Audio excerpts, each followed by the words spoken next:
ವಿದ್ಯಾರ್ಥಿಗಳೇ, ನೀವೆಲ್ಲ ಆರಾಮಾಗಿ ಇದ್ದೀರಿ ಅಂತ ಭಾವಿಸ್ತೇನೆ. ನಾನು ಪುಷ್ಪಾ ಮುರುಗೇಶ್ ಕುಳೀದ್.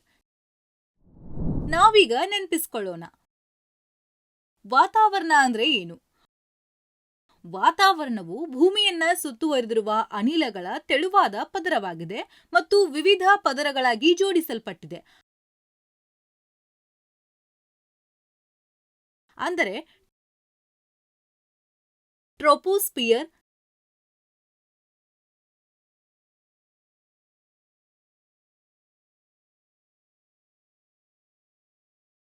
ಸ್ಟ್ರಾಟೋಸ್ಪಿಯರ್,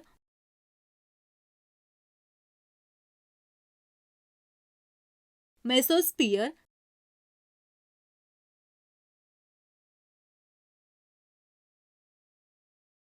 ಥರ್ಮೋಸ್ಪಿಯರ್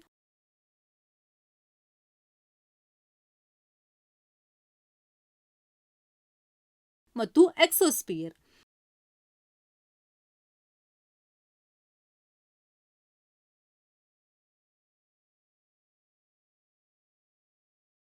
ನಮ್ಮ ಸುತ್ತಲಿನ ಗಾಳಿಯು ಅನಿಲ ಅಣುಗಳಿಂದ ಕೂಡಿದೆ. ಈ ಅಣುಗಳು ನಿರಂತರವಾಗಿ ಪರಸ್ಪರ ತಳ್ಳುತ್ತಿರುತ್ತವೆ. ಯಾವುದೇ ವಸ್ತುವಿನ ಮೇಲೆ ಅವು ಒಟ್ಟಿಗೆ ಬೀರುವ ಪುಷ್ ಪರಿಣಾಮವನ್ನ ಗಾಳಿಯ ಒತ್ತಡ ಎಂದು ವಿವರಿಸಲಾಗಿದೆ.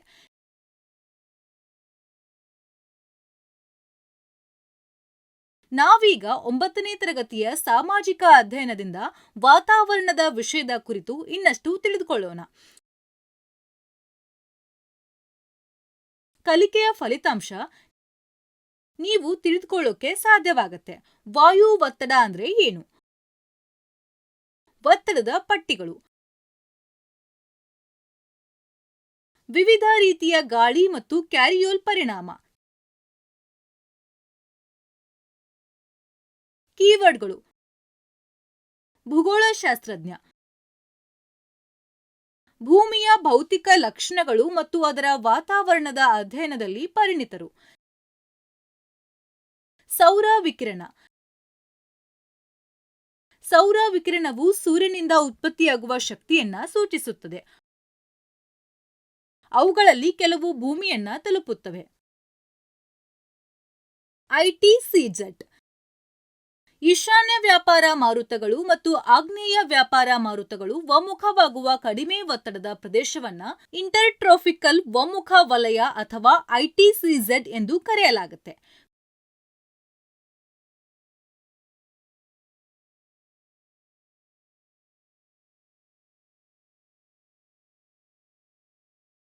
ಕೋರಿಯೋಲಿಸ್ ಪರಿಣಾಮ.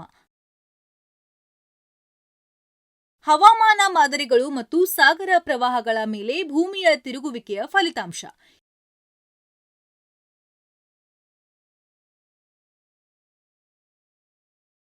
ಈ ವಿಷಯದ ಪರಿಕಲ್ಪನೆಯ ನಕ್ಷೆಯನ್ನ ನಾವು ಪರಿಶೀಲಿಸೋಣ.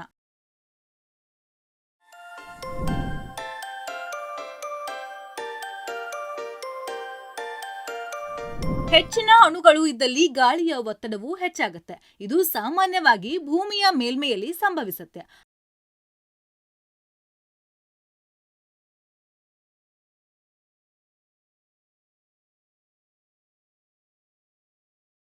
ಆದ್ರಿಂದ ಭೂಮಿಯು ತನ್ನ ಗುರುತ್ವಾಕರ್ಷಣೆಯ ಕಾರಣದಿಂದಾಗಿ ಹೆಚ್ಚಿನ ಗಾಳಿಯ ಅಣುಗಳನ್ನ ತನ್ನ ಮೇಲ್ಮೆಗೆ ಎಳೆಯುತ್ತದೆ. ಭೂಮಿಯು ಮೇಲ್ಮೆಯನ್ನ ಬಿಸಿ ಮಾಡೋದ್ರಿಂದ ಅನಿಲ ಅಣುಗಳು ಬಿಸಿಯಾದಾಗ ಅವು ಹೆಚ್ಚಿನ ಶಕ್ತಿಯನ್ನ ಪಡೆಯುತ್ತವೆ ಮತ್ತು ವೇಗವಾಗಿ ಚಲಿಸೋಕೆ ಪ್ರಾರಂಭಿಸ್ತವೆ.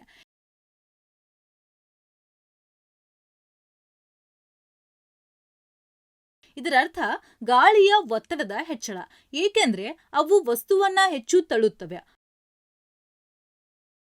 ಆದಾಗ್ಯೂ ಶಕ್ತಿಯುತ ಅಣುಗಳು ಹೆಚ್ಚು ಮತ್ತು ಎತ್ತರಕ್ಕೆ ಹಾರಲು ಪ್ರಾರಂಭಿಸುತ್ತವೆ.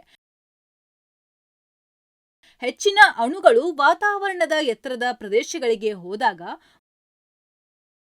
ಭೂಮಿಯ ಸಮೀಪವಿರುವ ಸ್ಥಳಗಳು ಅವುಗಳನ್ನು ಕಡಿಮೆ ಹೊಂದಿರುತ್ತವೆ. ಇದರರ್ಥ ಕಡಿಮೆ ತಳ್ಳುವುದು ಅಥವಾ ಕಡಿಮೆ ಒತ್ತಡ. ಅದಕ್ಕಾಗಿಯೇ ಭೂಗೋಳಶಾಸ್ತ್ರಜ್ಞರು ಬಿಸಿಯಾದಾಗ ಗಾಳಿಯ ಒತ್ತಡವು ಕಡಿಮೆಯಾಗುತ್ತದೆ ಮತ್ತು ಅದು ತಂಪಾಗಿದ್ದಾಗ ಗಾಳಿಯ ಒತ್ತಡವು ಹೆಚ್ಚಾಗುತ್ತದೆ ಎಂದು ಹೇಳುತ್ತಾರೆ. ಸರಳವಾಗಿ ಹೇಳೋದಾದ್ರೆ, ಒಂದು ಹೆಚ್ಚಾದರೆ ಇನ್ನೊಂದು ಕಡಿಮೆಯಾಗುತ್ತೆ. ಇದನ್ನ ವಿಲೋಮ ಸಂಬಂಧ ಎಂದು ಕರೆಯಲಾಗುತ್ತೆ. ಬಿಸಿಯಾದ ಗಾಳಿಯು ಏರಿದಾಗ ಅದು ಭೂಮಿಯ ಮೇಲ್ಮೈಯಿಂದ ಪಡೆದ ಶಕ್ತಿಯನ್ನ ಕಳೆದುಕೊಳ್ಳೋಕೆ ಪ್ರಾರಂಭಿಸುತ್ತೆ. ಶಕ್ತಿಯು ಕಡಿಮೆಯಾದಾಗ ಅಣುಗಳು ನಿಧಾನವಾಗುತ್ತವೆ ಮತ್ತು ಪರಸ್ಪರ ಹತ್ತಿರವಾಗುತ್ತವೆ. ಗಾಳಿಯು ತಂಪಾಗಿರುತ್ತೆ ಮತ್ತು ದಟ್ಟವಾಗಿರುತ್ತೆ. ಗುರುತ್ವಾಕರ್ಷಣೆಯಿಂದಾಗಿ ದಟ್ಟವಾದ ಗಾಳಿಯು ಭೂಮಿಯ ಮೇಲ್ಮೆಗೆ ಹಿಂತಿರುಗಲು ಪ್ರಾರಂಭಿಸುತ್ತದೆ. ಈ ತಂಪಾದ ಗಾಳಿ ಎಲ್ಲಿ ಇಳಿಯುತ್ತದೆಯೋ ಅಲ್ಲೆಲ್ಲ ಗಾಳಿಯ ಒತ್ತಡ ಹೆಚ್ಚಾಗುತ್ತೆ. ಭೂಮಿಯ ಯಾವುದೇ ಭಾಗವು ಬಿಸಿಯಾಗುತ್ತೆ ಮತ್ತು ಕಡಿಮೆ ಒತ್ತಡವನ್ನ ಉಂಟು ಮಾಡಿದಾಗ ಹೆಚ್ಚು ಖಾಲಿ ಜಾಗ ಮತ್ತು ಕಡಿಮೆ ಅಣುಗಳಿವೆ ಎಂದು ಅರ್ಥ.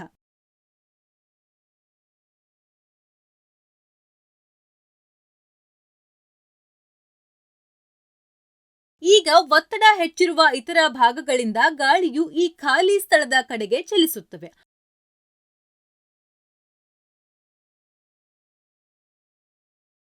ಅವರು ಭೂಮಿಯ ಮೇಲ್ಮೈಯಲ್ಲಿ ಮಾತ್ರ ಚಲಿಸಬೇಕಾಗತ್ತೆ ಮತ್ತು ಆದ್ರಿಂದ ಗುರುತ್ವಾಕರ್ಷಣೆಯ ವಿರುದ್ಧ ಹೆಚ್ಚು ಹೋಗಬೇಕಾಗಿಲ್ಲ. ಅದಕ್ಕಾಗಿಯೇ ಗಾಳಿಯು ಹೆಚ್ಚಿನ ಒತ್ತಡದ ಪ್ರದೇಶಗಳಿಂದ ಕಡಿಮೆ ಒತ್ತಡದ ಪ್ರದೇಶಗಳಿಗೆ ಹರಿಯುತ್ತದೆ ಎಂದು ನಾವು ಹೇಳುತ್ತೇವೆ. ಒತ್ತಡ ಪಟ್ಟಿಗಳು. ಭೂಮಿಯ ಮೇಲ್ಮೈ ಏಕರೂಪವಾಗಿ ಬಿಸಿಯಾಗುವುದಿಲ್ಲ. ಭೂಮಿ ಸಮುದ್ರಕ್ಕಿಂತ ವೇಗವಾಗಿ ಬಿಸಿಯಾಗುತ್ತೆ. ಆಳವಾದ ಒಳನಾಡಿನ ಭೂಮಿ ಸಮುದ್ರದ ಸಮೀಪವಿರುವ ಭೂಮಿಗಿಂತ ವೇಗವಾಗಿ ಬಿಸಿಯಾಗುತ್ತೆ. ಆದ್ದರಿಂದ ಭೂಮಿಯ ಮೇಲಿನ ಗಾಳಿಯು ಹೆಚ್ಚು ವೇಗವಾಗಿ ಬಿಸಿಯಾಗುತ್ತೆ. ನೀರು ಬಿಸಿಯಾಗಲು ಹೆಚ್ಚು ಸಮಯ ತೆಗೆದುಕೊಳ್ಳುತ್ತೆ.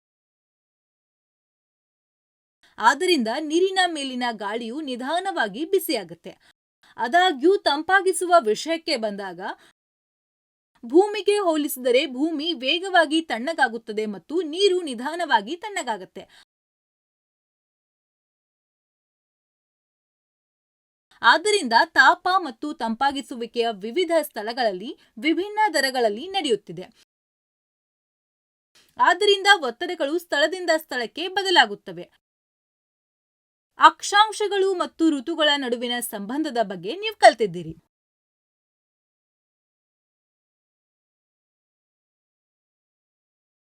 ಉಷ್ಣವಲಯದ ಅಕ್ಷಾಂಶಗಳು ಅತ್ಯಂತ ತೀವ್ರವಾದ ಸೌರ ವಿಕಿರಣವನ್ನ ಪಡೆಯುತ್ತವೆ ಮತ್ತು ಕಡಿಮೆ ತೀವ್ರವಾದ ಸೌರ ವಿಕಿರಣವನ್ನ ಪಡೆಯುವ ಸಮಶೀತೋಷ್ಣ ಅಥವಾ ಧ್ರುವ ಅಕ್ಷಾಂಶಗಳಿಗಿಂತ ಬಿಸಿಯಾಗಿರುತ್ತವೆ ಎಂದು ನೀವು ಕಲಿತಿದ್ದೀರಿ.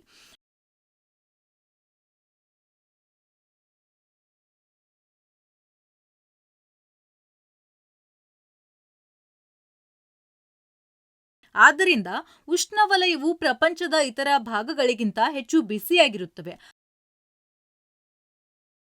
ಆದ್ದರಿಂದ ತಾಪಮಾನ ವ್ಯತ್ಯಾಸದೊಂದಿಗೆ ಪ್ರಪಂಚಾದ್ಯಂತ ಒತ್ತಡದ ವ್ಯತ್ಯಾಸವಿದೆ.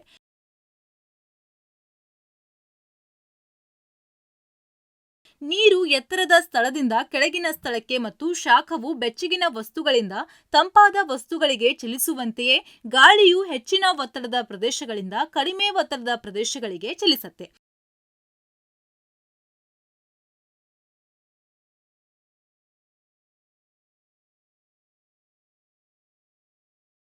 ಗಾಳಿಯು ಹಾಗೆ ಚಲಿಸಿದಾಗ ನಾವದನ್ನ ಗಾಳಿ ಅಂತ ಕರಿತೇವೆ. ಅದು ನಿಧಾನಗತಿಯಲ್ಲಿ ಚಲಿಸಿದರೆ ಮತ್ತು ಅದರಲ್ಲಿ ನಮಗೆ ಆರಾಮದಾಯಕವಾಗಿದ್ದರೆ ನಾವದನ್ನ ತಂಗಾಳಿ ಎಂದು ಕರೆಯುತ್ತೇವೆ.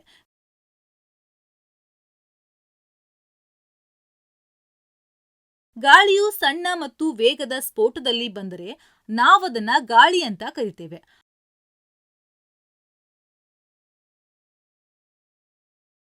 ಅದು ತುಂಬಾ ವೇಗವಾಗಿ ಚಲಿಸಿದರೆ ಮತ್ತು ಸುತ್ತಮುತ್ತಲಿನ ವಸ್ತುಗಳು ಬೀಸಿದರೆ ನಾವದನ್ನ ಚಂಡಮಾರುತ ಎಂದು ಕರಿತೇವೆ. ಆಂಧ್ರ ಪ್ರದೇಶದ ಕರಾವಳಿಯಲ್ಲಿ ನಾವು ಚಂಡಮಾರುತಗಳನ್ನು ಅನುಭವಿಸುತ್ತೇವೆ. ಅದು ಅತಿ ವೇಗದ ಗಾಳಿಯಾಗಿದೆ.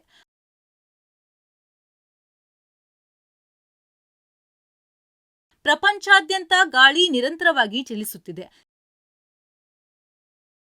ಸಮಭಾಜಕದಲ್ಲಿ ಹೆಚ್ಚಿನ ತಾಪಮಾನವು ವಾತಾವರಣವನ್ನ ಬಿಸಿ ಮಾಡುತ್ತೆ ಮತ್ತು ಬಿಸಿ ಗಾಳಿಯು ಏರುತ್ತದೆ. ಸಮಭಾಜಕದ ಸುತ್ತ ಭೂಮಿಯ ಮೇಲ್ಮೈಯಲ್ಲಿ ಕಡಿಮೆ ಒತ್ತಡವನ್ನ ಉಂಟುಮಾಡುತ್ತೆ.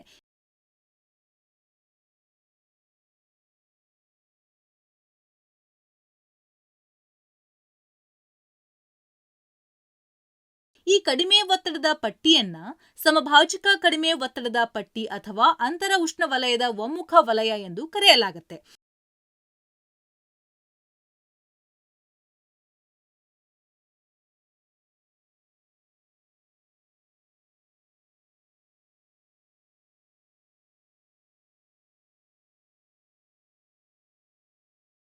ಈ ಗಾಳಿಯು ಏರುತ್ತಿದ್ದಂತೆ ಅದು ತಂಪಾಗುತ್ತದೆ ಮತ್ತು ಅವರೋಹಣವನ್ನ ಪ್ರಾರಂಭಿಸುತ್ತದೆ. ಆದರೆ ಅದು ಮೇಲಕ್ಕೆ ಹೋದಾಗ ಅದೇ ದಾರಿಯಿಂದ ಹಿಂತಿರುಗಲು ಸಾಧ್ಯವಿಲ್ಲ. ವಾಯುಮಂಡಲದ ಎತ್ತರದ ಪದರಗಳನ್ನ ತಲುಪಿದಾಗ ಗಾಳಿಯು ಸಮಭಾಜಕ ಪ್ರದೇಶದಿಂದ ಉತ್ತರ ಮತ್ತು ದಕ್ಷಿಣ ಗೋಳಾರ್ಧದ ಕಡೆಗೆ ಹರಡುತ್ತದೆ.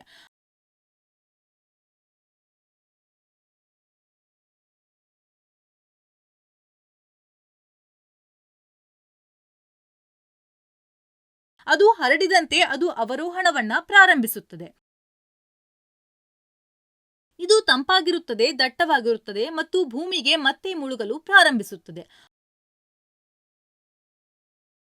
ಅದು ಇಳಿಯುವ ಸ್ಥಳದಲ್ಲಿ ಒತ್ತಡವು ಹೆಚ್ಚಿರುವುದನ್ನು ನಾವು ಕಂಡುಕೊಳ್ತೇವೆ ಮತ್ತು ಈ ವಿದ್ಯಮಾನವನ್ನ ಉಪಉಷ್ಣವಲಯದ ಅಧಿಕ ಒತ್ತಡದ ಪಟ್ಟಿ ಎಂದು ಕರೆಯಲಾಗುತ್ತೆ. ಗಾಳಿಯು ಕೆಳಗೆ ಬಂದು ಭೂಮಿಯ ಮೇಲ್ಮೈಯನ್ನು ಹೊಡೆದಾಗ ಅದು 2 ಭಾಗಗಳಾಗಿ ವಿಭಜನೆಯಾಗುತ್ತದೆ. ಒಂದು ಭಾಗವು ಮತ್ತೆ ಸಮಭಾಜಕ ಕಡಿಮೆ ಒತ್ತಡದ ಪ್ರದೇಶದ ಕಡೆಗೆ ಧಾವಿಸುತ್ತದೆ.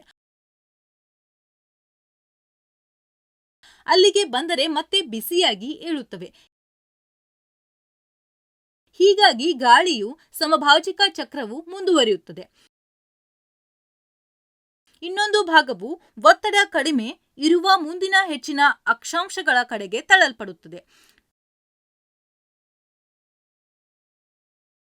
ನಾವಿದನ್ನ ಅರ್ಥ ಮಾಡಿಕೊಳ್ಳೋಣ. ಉತ್ತರ ಧ್ರುವ ಮತ್ತು ದಕ್ಷಿಣ ಧ್ರುವದ ಸಮೀಪವಿರುವ ಪ್ರದೇಶಗಳಲ್ಲಿ ಗಾಳಿಯು ತುಂಬಾ ತಂಪಾಗಿರುತ್ತೆ. ಆರ್ಕ್ಟಿಕ್ ವೃತ್ತ ಮತ್ತು ಅಂಟಾರ್ಕ್ಟಿಕ್ ವೃತ್ತದ ಉದ್ದಕ್ಕೂ ಅಕ್ಷಾಂಶಗಳ ಸುತ್ತಲಿನ ಪ್ರದೇಶಕ್ಕಿಂತ ಹೆಚ್ಚಿನ ಒತ್ತಡದಲ್ಲಿ ಗಾಳಿ ಇರುತ್ತದೆ. ಧ್ರುವ ಮಾರುತಗಳು ಈ ಕಡಿಮೆ ಒತ್ತಡದ ಪ್ರದೇಶಗಳ ಕಡೆಗೆ ನುಗ್ಗುತ್ತವೆ.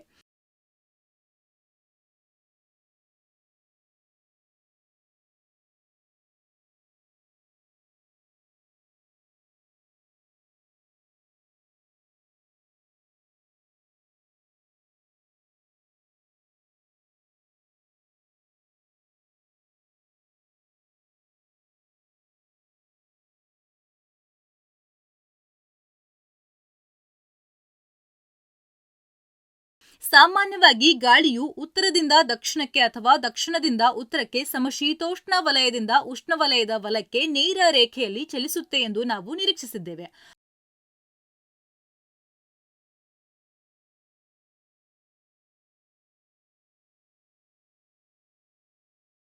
ಆದರೆ ವಾಸ್ತವವಾಗಿ ಗಾಳಿಯು ಉತ್ತರ ಗೋಳಾರ್ಧದಲ್ಲಿ ಸ್ವಲ್ಪ ಬಲಕ್ಕೆ ಮತ್ತು ದಕ್ಷಿಣ ಗೋಳಾರ್ಧದಲ್ಲಿ ಎಡಕ್ಕೆ ಚಲಿಸುತ್ತದೆ.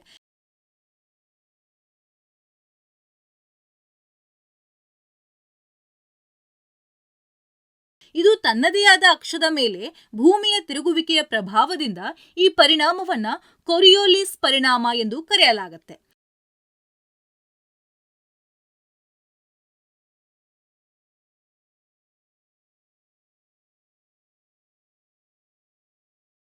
ಇದು ಸಮಭಾಜಕದ ಬಳಿ 0 ಪರಿಣಾಮವನ್ನ ಹೊಂದಿರುತ್ತದೆ ಮತ್ತು ಧ್ರುವಗಳ ಬಳಿ ಗರಿಷ್ಠ ಪರಿಣಾಮವನ್ನ ಹೊಂದಿರುತ್ತದೆ. ಹೀಗಾಗಿ ವಾತಾವರಣವು ಯಾವಾಗಲೂ ಚಲಾವಣೆಯಲ್ಲಿರುವ ಎಲ್ಲಾ ಕಡೆಗಳಲ್ಲಿ ಭೂಮಿಯ ಸುತ್ತಲೂ ಇರುತ್ತದೆ. ಪ್ರಪಂಚಾದ್ಯಂತ ಹವಾಮಾನ ಮತ್ತು ಹವಾಮಾನದ ಮಾದರಿಗಳಲ್ಲಿ ಗಾಳಿಯು ಬಹಳ ಮುಖ್ಯವಾದ ಪಾತ್ರವನ್ನ ವಹಿಸುತ್ತದೆ. ಹೆಚ್ಚು ವಿವರವಾಗಿ ನಾವು ಮುಂದಿನ ವಿಡಿಯೋದಲ್ಲಿ ನೋಡ್ತೇವೆ. ಆದ್ರಿಂದ ಈ ವಿಡಿಯೋದಲ್ಲಿ ನಾವು ನೋಡಿದ್ದೇವೆ ವಾಯು ಒತ್ತಡ ಮತ್ತು ಒತ್ತಡ ಪಟ್ಟಿಗಳು. ಈ ವಿಡಿಯೋವನ್ನ ನೀವೆಲ್ಲ ಇಷ್ಟಪಟ್ಟಿದ್ದೀರಿ ಅಂತ ಭಾವಿಸ್ತೇನೆ.